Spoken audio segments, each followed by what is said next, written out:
G'day viewers, my name's Graham Stevenson and I'd like to invite you to come on a journey of creativity and learning and adventure through the series Colour in Your Life. There's an artist in every family throughout the world, and lots of times there's an artist deep down inside all of us as well. So grab your kids, your brothers, your sisters, your aunties, uncles and mums and dads and come and see how some of the best artists do what they do.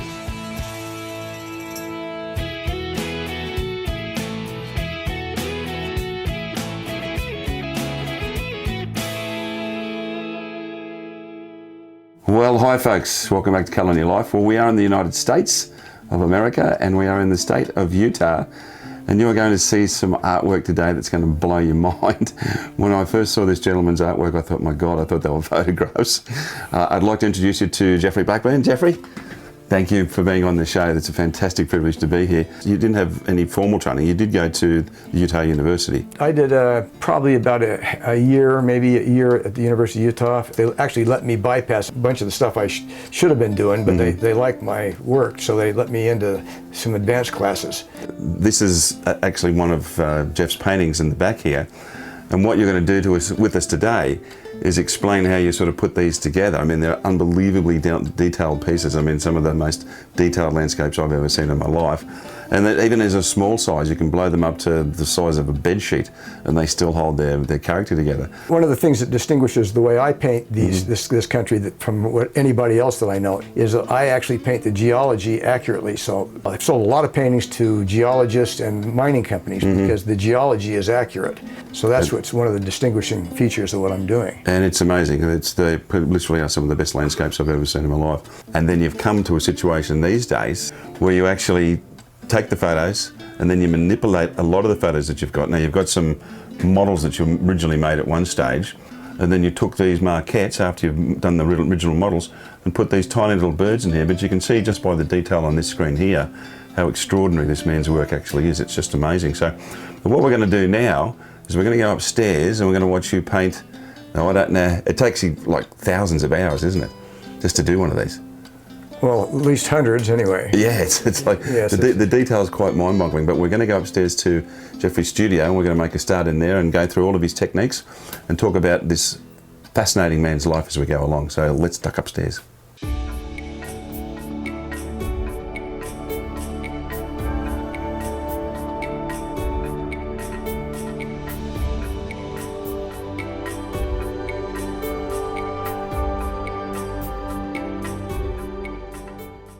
All right, Geoffrey, well, we are in your studio, a magnificent studio it is as well, surrounded by your glorious paintings. I mean, it's a privilege to be here, bud. But because your work takes so long to do, you're only going to give us some snippets of ideas on how you go about your methodology in producing all of this. You're just going over this with pencil and the smudge sticks? Yes. And I used a charcoal pencil to get this, and then what I'm going to do is I'm going to smudge it out in some areas, and then I'm going to glaze over that. One of the things I used to do is I used to call a Grumbacher, the head chemist at Grumbacher. He used to tell me that oil paint loves charcoal underneath it. It has a nice chemical reaction to it. So I do all my under drawings with charcoal, and then I paint over the top of it. Works wonderfully. So what I do is I'll start out with a charcoal drawing on top of my substrate, and if I work on a substrate that's canvas, and when I use canvas, I always use Belgian linen. I never use cotton. But I have reasons. Lately, I've been using a masonite. And when you use masonite, you got to use tempered on both sides. So it's tempered masonite both sides. And I use usually 3/8, something like that. And then I'm going to do, just for a minute, I'll just show you how I smudge it around here. So I'm going to work some of the shadowed areas. I'm just going to go back from the original painting and just take some of these shadowed areas and just mess with it a little bit. So I'm just going to smudge a little of this charcoal that's already on the board. I'm just going to smudge it around here, and it just makes a nice surface. I can paint right over the top of that, and the paint loves it. The patience that you have is beyond extraordinary. It's just, you know, you've only got to look at some of the paintings. Castle Valley Thunder, which is a fairly long piece, but the amount of detail that you get in there is just simply mind-boggling. It's incredible, it really is. Well, it's a study in self-abuse, and it's sort of like I could be like one of those old monks that used to whip themselves with the flagellation. Yeah, exactly. Flagellation with a small brush. Yeah. And through all of this and the amazing way you approach your work, you've actually written a book, and I think that the book helps people really to organise themselves, but to be able to bring out their best ability as well. Yeah, that's the point of it, is to tap into your creative ability. The whole idea is what you're doing here is you're trying to get something from here out to here.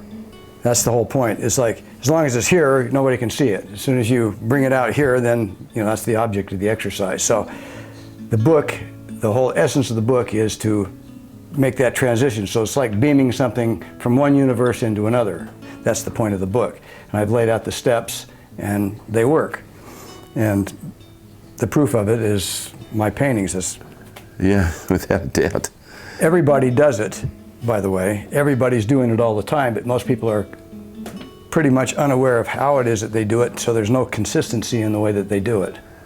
And you can apply it to art, you can apply it to anything, but we're applying it to art, and it works just beautifully. So you could go to Geoffrey's website, which is rgeoffreyblackburn.com, and you can go on here and you can actually click on the book and have a look at it. And then, yeah, I think it's just amazing. And this is a man, the end result is that you can see in Geoffrey's work, which is simply amazing, that he's obviously come up with a creative process that works incredibly well. I just sort of stand in awe at what he does. It's just incredible. I mean, he was going to say, you look at pieces like Dead Horse Autumn, The Approaching Storm, and it's like, you would think that that picture would be 8 feet tall and 10 feet wide, but it's not. It's only about 2 foot by 18 inches, but it's like you could simply walk into the painting. And to develop the discipline and to understand the mechanism of your colour, just to follow the palette alone, is something that you can get out of this book as well. Most paintings are designed to be looked at from 2 or 3 feet away. So you stand back and you take in the whole painting, and then that's the experience, which is perfectly valid. It's a wonderful thing to do. That's the way people traditionally paint. My paintings are different. I want you to, what I'm trying to do is create a portal. I want you to be able to step through the surface of the canvas, or I call everything a canvas, even though it's just a substrate, and you walk right on into the painting. And when I'm creating these things, the very process of creating it is I keep going in and going in and going in, and as I'm painting them, what happens is I am curious myself. I'm wondering, well, wonder what's behind that rock? What's behind the next rock? Well, I don't know until I paint it, so I keep I follow my paintbrush right on into the painting. And it's quite a very strange process. It's almost like what Michelangelo was doing with his chisel, I'm doing with my paintbrush. I have to find out what's inside, what's going to happen next, what's the next thing. We're just bringing up a piece now called Red Canyons, and it blows you away. You can zoom in on these, and each individual inch is a separate painting in itself because of the amazing detail that you put into the work and the perspective of colour, the horizon. It's amazing. It really is. That painting I sold to the guy that one of the 3 guys that crossed the Atlantic in the balloon, right? Maxie Anderson. He's the guy that eventually bought it. Yeah, that took a while to paint. I think that was the first one that went over 800 hours. I actually had a time clock when I painted it. I used to literally punch in, and that painting followed me around the house. I'd paint it, and then it'd follow me everywhere I went, including into the bathtub. I put it up on the faucets, and it would sit there, and I'd sit there in the bathtub and look at it and stare at it and flip it upside down and look at it in all these different directions. But there must be a tremendous amount of personal satisfaction when you've created a masterpiece like you do. There's just simply not a lot of people in the world that can paint like this. There just isn't. I spent a decade with geologists bouncing around and looking at all this stuff from a geological standpoint. In fact, most of these paintings that I've done have sold to geologists or mining companies or people that work in mineralogy and so forth. They're fascinated with the fact that I actually capture this stuff. So what I want to do is just put a couple of glazes on here just so you can see how I start a basic glaze. And then I'll take one of these paintings that's much more developed, that I've already started to work, and I'll show you what happens when you're a little further along in the process. Fantastic. Okay?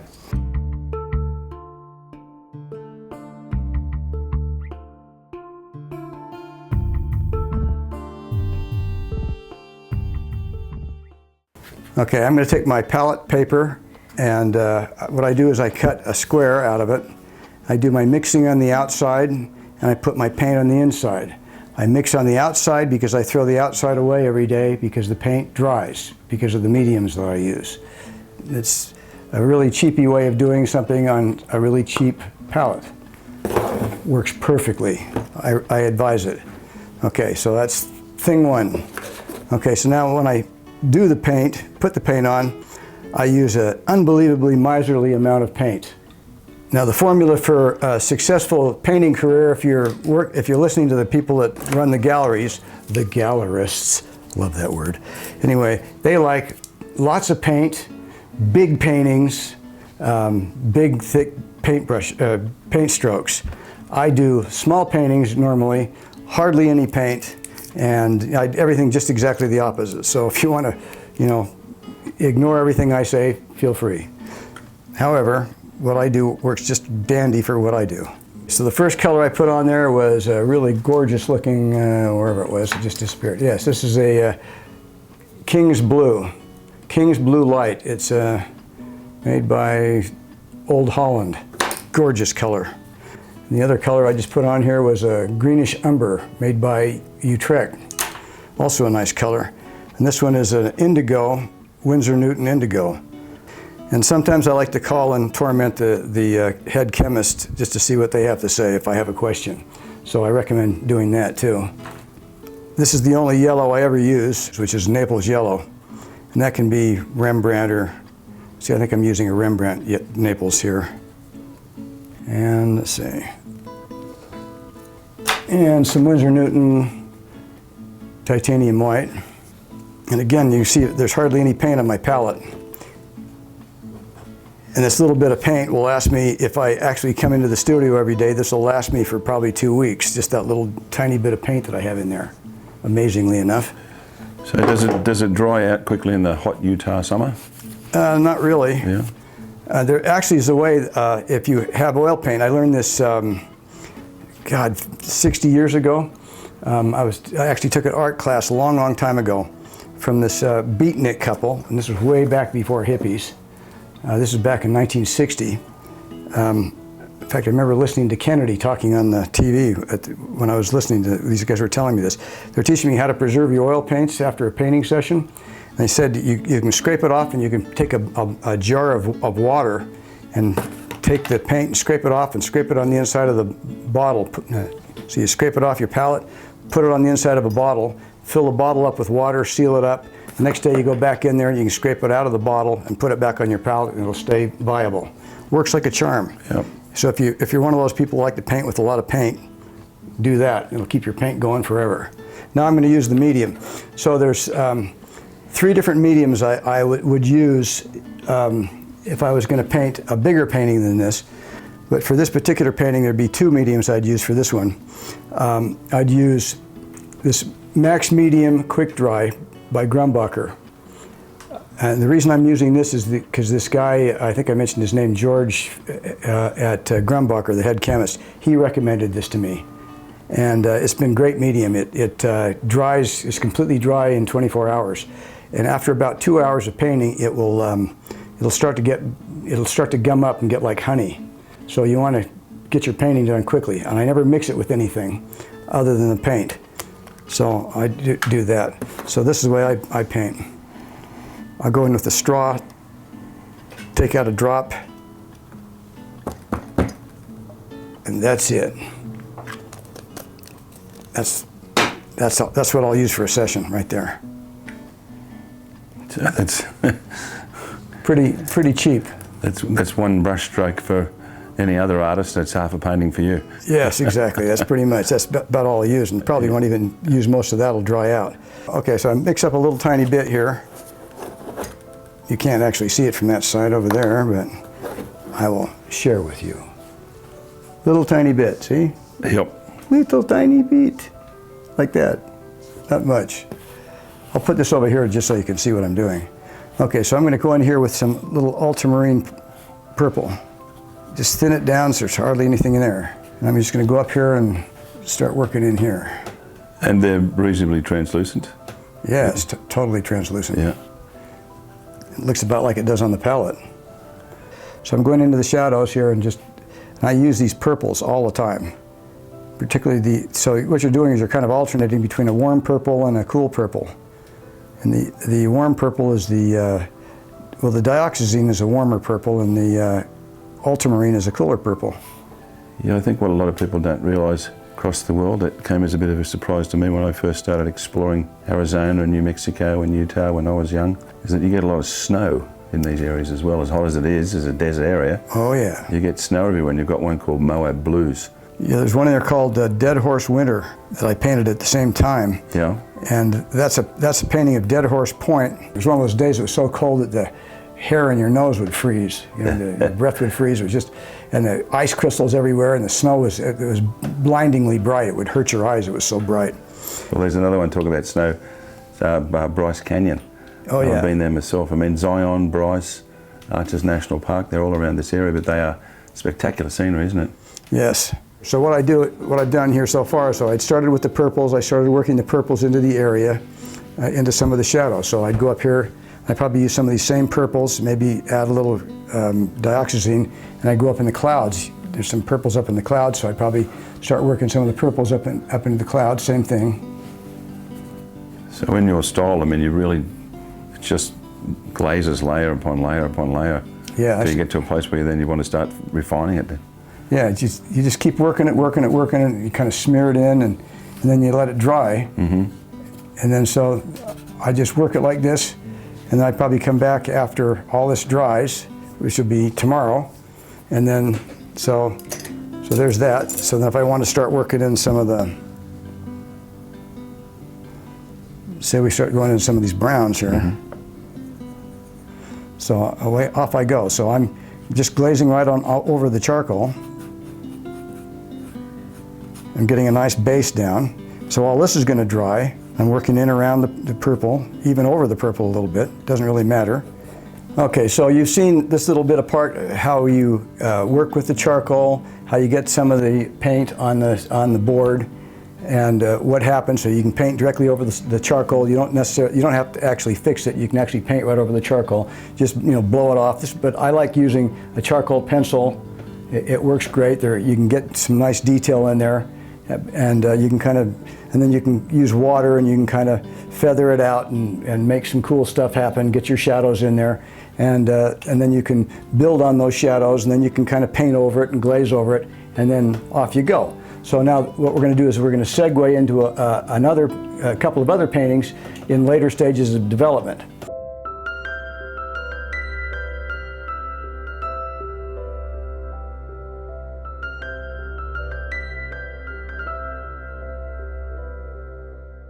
All right, Jeff, well, you've put these other two pieces up, and you've got your black and white referrals there and some very small brushes. What type of brushes are you using there? Okay, I'm using these white nylon sable is what I almost always paint with. Yeah.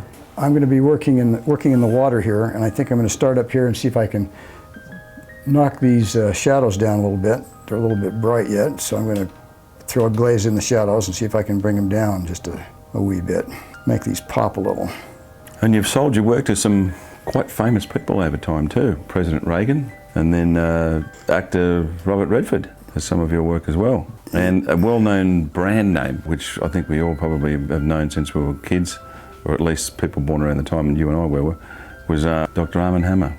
Yeah, he got prints of mine, these serigraphs that I was doing at the time. Well, you got a few senators that got your work as well. Yeah. And a governor. Yeah. Multi-awards that you've won over the decades for your work. You've been praised and, won some pretty incredible shows. Yeah, it's kind of fun. Particularly when they give you a check. Yeah, that's even more fun. That's the best part. And with your specific skills, Geoffrey, I mean, they're very well sought after. You do a number of workshops here. We actually hope to get you down to Australia at some stage to do some too, but you do a lot of international shows. You sort of got a bit jaded with the galleries, and the international shows serve as a better purpose for you to be able to display your work and to talk to people as well about what you do. Absolutely. There's one thing I want to say to everybody out there in video land. I would like to say this. Everybody has their own voice. You have your own voice, your own magnetic north. And my mission is to help you find that. You need to find that. And that's, you're not going to paint like me. I don't want you to paint like me. And trust me, you do not want to paint like me because you are not me. You have to find your own magnetic north. And when you do, the quest is glorious, it's wonderful, it's awesome, and when you do, you will put some color in your life, not just a little color, not a little tiny bit of color like that, but huge amounts of color, and it'll go on and on and on. That's So fantastic. knock yourself out. Well said. Now, it's unusual for somebody of your ability and what you do to be involved in the licensing industry, but you are actually in the licensing game and licensing your work to a number of different companies. I've always wanted to see my paintings on my images on some different kinds of substrates, and it's just a gloriously stimulating creative venture using imagery I've already created and mess with that imagery and create yet again with it, and then put it on a glorious, beautiful platform. And women come in all kinds of shapes and sizes, and they're all beautiful, every one of them, and be able to put my imagery on that platform. I mean, wow, what a trip. It's a great day. Yeah, what a trip. Well, we've had a brief look into your work and ability, Geoffrey. It's been a great day to be with you, and obviously with the fact that you take hundreds and if not thousands of hours to paint your paintings, we didn't expect to see one completed by any means, but it gives you an idea of the talent of this man and what he's capable of. We're hoping to get Geoffrey to a number of different countries to do workshops. So if you want to talk to Geoffrey about that, you can go into his website for a start, which is geoffreyblackburn.com. Go in there, or you can come into Colour in Your Life, of course, colourinyyourlife.com.au, and we'll be putting some information up about workshops with Geoffrey as well. So, but we've had a great day, Geoffrey. Thank you so much for being in your studio. It's been a gas. I loved it.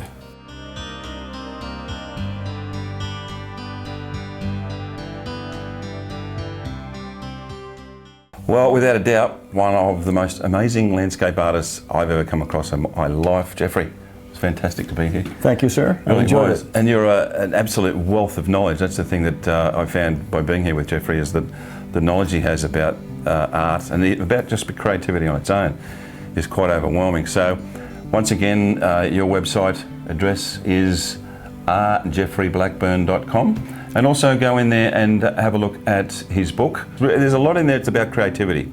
It's not just about marketing by any means. It's about solving the problems of who you are as a creator and getting the best results out of you, out of your hands and your mind at the same time. Or also the workshops as well. So we hope to get Geoffrey to some other countries too. Very talented guy with so much information. It's incredible. And if you want more information, you want to come in and talk to us about what's going on, you can come to colourinyyourlife.com.au and go to our social networking platforms on Facebook and on YouTube. We'd like to see you in there as well. But we're going to head out and start travelling Utah again to some other people. But until we meet again, guys, remember, make sure you put some colour in your life. We'll see you next time. Bye now. Tally ho. Tally ho.